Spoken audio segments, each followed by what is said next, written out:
we started out, it was like in 1999, talking about these two guys, and me and my scriptwriter, we both have a fascination for an old book called They Saw It Happen, which is portraits of people who took special action during the war. And in that book, there's these images of Flammen Citronen, and we both had that book when we were like kids. My father gave it to me. I come from a family which are half officers in the army and half school teachers, and they were always fighting each other. You know, they hate each other, but they were always married to each other in my family. So I was always brought up with, you know, this book is about someone who did the right thing, and the school teacher would come and say, yeah, but you have to remember war is bad. And so I was like, you know, I was totally fascinated by the war, and especially the resistance when I was a kid. So when we started talking about it, doing the story, we were both like, yeah, we have to do this. We really have to look into this. But there was nothing there was really nothing written. A little, not much. So we have to dig up the story, dig up what's it about. We discovered like Ketty Selmer, nobody knew about her before we started.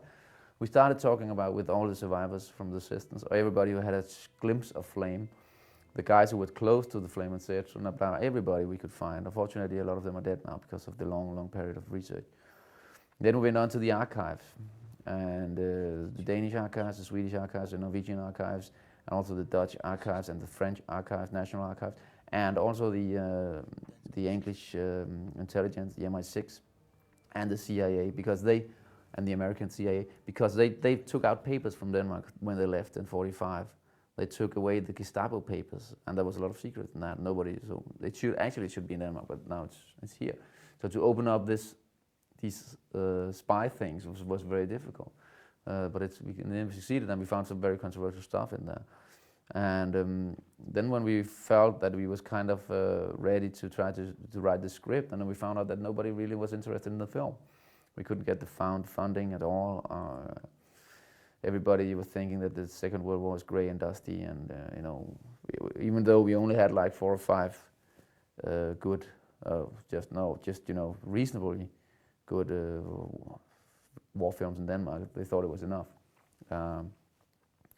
And so we just had to keep researching. So we couldn't make the film. We could write the script, we could work a little on that, we can research more. So we just kept on researching and waiting for the moment, while I was doing like, you know, I made like 4 other films at that period. And then suddenly the years for the 60th anniversary for the liberation or the ending of the war came up in 2005. And that sort of changed the whole thing, because suddenly there was a new interest. New books were coming out. The Germans were doing their Untergang, the downfall, and showing that you can put a new light on this story and make it reasonable for a modern audience to watch. We have war in Afghanistan, we war in Iraq. Suddenly everything was, the conception of war was changing. And so suddenly there was an interest. The occupation of Denmark started in 9th of April 1940, and the Germans came in the morning very early. Before that, they have infiltrated the Danish hotels. So actually on the hotels, a lot of German officers were staying. So 9th April in the morning, they just instead of putting on their suits, they put on their uniform and walked out the street. And basically Denmark was occupied like that. And then the tanks and the soldiers came over the borders and met almost no resistance. We had a small group of soldiers down south were fighting a little, but I think we lost about 20 soldiers on that behalf. The Danish government very fast decided to make a cooperation policy where they would assist the German occupiers in controlling the country. That was a very difficult thing, because you left the population without any moral values. So it was right to work with the Germans. It was right not to do it. Everything was a morally fucked up situation. And for the first 3 years of the occupation, the Danish government was working with the Germans, and the Allies was actually considering Denmark to be some kind of Nazi allied or a Nazi state. We were not very popular. It can be demonstrated in the way they were like, the Prime Minister was holding speeches in the radio, telling the population to give up on the resistance guys. If you see the resistance guy, you should turn him into the police. You should give him over to the Germans, because the resistance was a threat to the peace of the country. It was that important for them. The Danish government made their own censorship. It was not Germans that were censoring the Danish press, it was the Danes themselves. They were a bit too eager to be, in the way of cooperating. So basically, the resistance started the first small groups came in the early 1943. They didn't have a very good organization, so they were very fastly caught and killed by the Gestapo. But then in the late 43, after the Danish government resigned and went to Sweden, and the Germans were losing on the Eastern Front to Russia, then the resistance just really suddenly became stronger. And this was also where the Flammen Citronen stepped into character.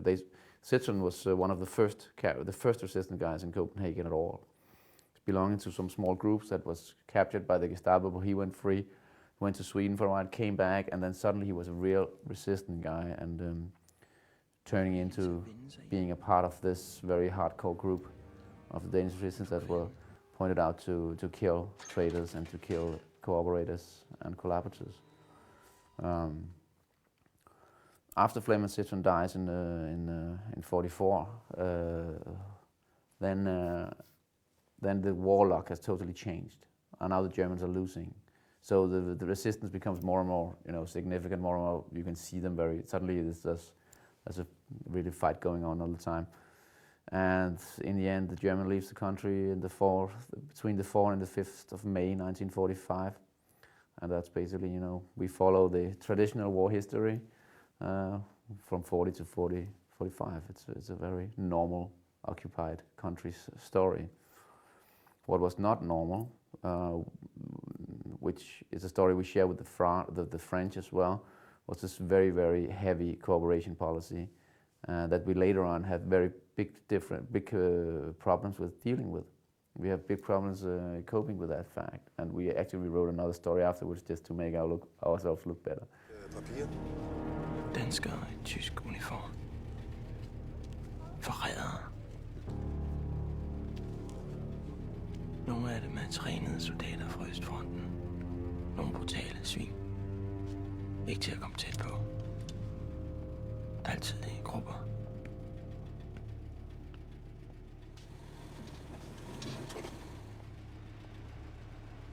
De er skadedyr. But it's always to put your fingers in the story. It's always risky because there are so many feelings around it. I mean, people who were living in those days have their own concept of what happened.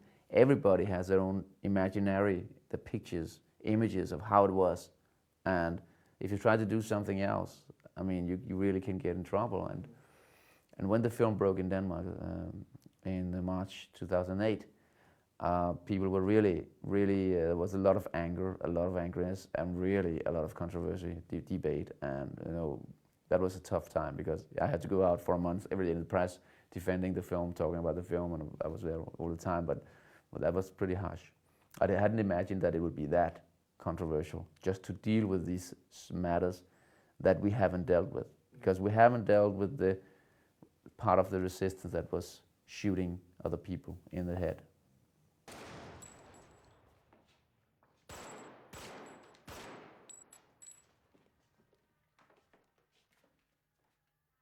Tit om hvorfor. Hvorfor vi gør det her. Hvorfor? It's very difficult to say that it's like 70% authentic drama and 30% fiction. That's very difficult. I would say that there's nothing in the film that are caught out of the blue. It's everything is based on true events, even down to some of the scenes. But of course, in to dramatize the story, to get the story to work as a whole, as one story, then it's of course I imagined things. How would that happen? How would that happen? Put it together for the sake of the fiction. But you can say like this: what's really interesting is that I tried to shape the film around the characters, because during the research, which went on for like 8 or 9 years, we were researching for this film. We found out so many new things about the occupation of Denmark and about these characters.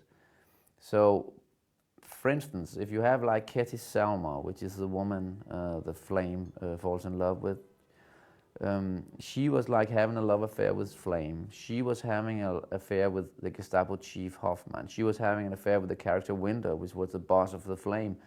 And she was strongly bisexual and having a lot of relations with women. And it seems like there's someone I know had made more research on this, and it seems like she could have been a Russian spy as well. So she was really a player, you know, and a character that's larger than life like that. You can, how can you, to put her into this kind of story, you have to have the right form of the film. Like Flame, like brought up in a very German friendly family, being very split because he's having a father conflict going on in his life, being sent to Germany after the occupation, after the Denmark was occupied, to take education as a chef and a waiter, being very friendly, a bit shy, very stylish, because he always wanted to have fresh shirts and nice suits even though there was a war going on, and fearless, without fear at all. He wasn't afraid at all.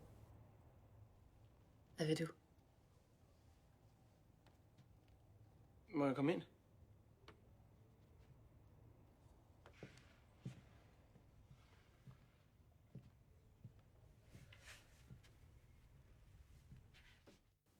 That's a kind of flamboyant character as well, also a larger-than-life character. So you could say, on the Citron as well, and you can go on all the characters and say, wow, these characters are so special. These are not normal people in extraordinary circumstances. These are extraordinary people in extraordinary circumstances. So in the end, I decided to make this film as a film noir drama, because this genre can really contain these very special characters. And I took that choice to try to make the film more real, actually. You could say sometimes if you want to make a film real, you should not choose like the documentary dogma handheld style, because it can also be considered a cliche. So to make it real, I tried to find the right form for these characters, and then hoping that you would get a sense of reality from that. According to style in the film, I can also say that before this I made a film called The Spider. It's a post-war story from 1948, taking place in Copenhagen in 1948, and it's about the black market of Copenhagen after the war. The gangsters, we had 3 big gangsters in Copenhagen, like, you know, like US had Al Capone. Like, we have these spiders, they were called. And that was strict film noir. That was very rigid film noir I made there. Very, very stylized, very expressive, visualized. And I also made like a dogma film. I made a couple of other handheld films, and the more, you know, you can call it modern. It's not modern anymore, but it was when we did it. And what we did try to do with the visualization of Flammen Citronen was actually to combine these two sides, because I use the same cinematographer every time. So I tried to combine that, making this stylized, making it film noir, but also have this soft, handheld feeling towards it, to make it maybe more attractive, maybe more suggestive. Is that the right word in English? Suggestive? Yeah. To make it more, and it's actually the film. Most of the film are handheld. Flammen and Citronen. It doesn't look like it, but it is. Yeah. The light and the setting are film noir, but the operation of the camera is actually, you know, handheld. We shot a little in Copenhagen, but we shot mostly in Prague and Berlin. So basically that was because, you know, Prague has many locations that look like Copenhagen. Berlin have, of course, as well. And it's not so destroyed in those cities. Yeah, of course, Berlin is destroyed, but Prague has a lot of buildings still standing. Copenhagen is more or less destroyed. You cannot find old Copenhagen very easily anymore. Working with Mads and Thure is something I've done before. I've been working with Mads a lot of times in my previous film just before this, called Prague. and I worked with him on television serials. The Thure I worked with 2 or 3 times as well. Yeah, but basically it's we just have a good chemistry. We just hang out. We work well together, and we also hang out well together, and that's also very important, especially when you do films on a travel. Then you need to go to the hotel room and prepare for the day after. You need to like talk all the time. You need to communicate all the time, and besides from being very talented, very beautiful actors and very intense actors, both of them, with different strengths and different weaknesses, they're also like very good at working in a collective process and developing the scenes, developing the idea all the time. They never give up. So, and that I appreciate a lot. Jeg kunne ikke.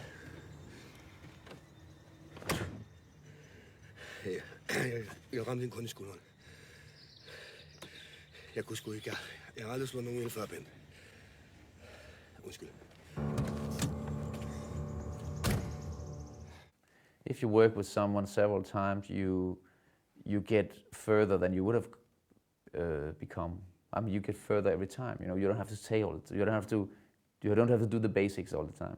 I mean, you move to different levels each time you work together. For instance, my cinematographer, I made like 5 films with him now, and we don't really talk so much about it, not anymore. It's like we have the style, we discuss the style very intense, but when we go on and do it, we don't talk so much. It's like just small signs and like that. So, and the same goes for actors. But I must say that because of the long time stretch in this film, Thure was committed to this film 5 years ago, and Mads was like 3.5 years ago, for instance. And Stine Stengade, who plays the Ketty Selmer character, was for like 7 years ago. She was committed to the film. So, and they've been so loyal. Like they stayed with the project, even though we didn't know if we were going to make it because it was expensive compared to Danish circumstances. So standards. So they just they were lost, kept the project, believing in it, and then suddenly we got a breakthrough. And in the meantime. In that meanwhile, they became, or especially Mads became, an international well-known actor. So he wasn't when we were casting the film. Hoffman, yeah. The Gestapo chief Hoffman was Karl-Heinz Hoffman was his name, a very brilliant young lawyer who was like one of Himmler's favorites. He was sent to Denmark because Denmark has a special position. We were considered friendly. And so he came up here because he was very charming, very elegant, very nice man. And the Danish bourgeoisie was really greeting him. And he was very, very fast, a very popular person in Copenhagen among actors, among businessmen, blah, blah, blah, because he has all this style. Of course, he was also a serial killer of the resistance, but well, hey. But after the war, he was helped out of the country by the Danish bourgeoisie. They were helping him to get to Berlin. In Berlin, he was captured by the English, and the English told him to go back to Copenhagen to get the trial over. And the English said that you would have an easy time because the Danes like you. So you will probably do some time in prison, but it's going to be nice for you anyway. Also, what's interesting is that the English actually offered him £1 million to tell on his fellow Nazi colleagues. He was offered to be a part of the investigation of the Nazi hunt. He could have been £1 million richer, but he refused that. He went back to Denmark and had a death sentence. He was shocked.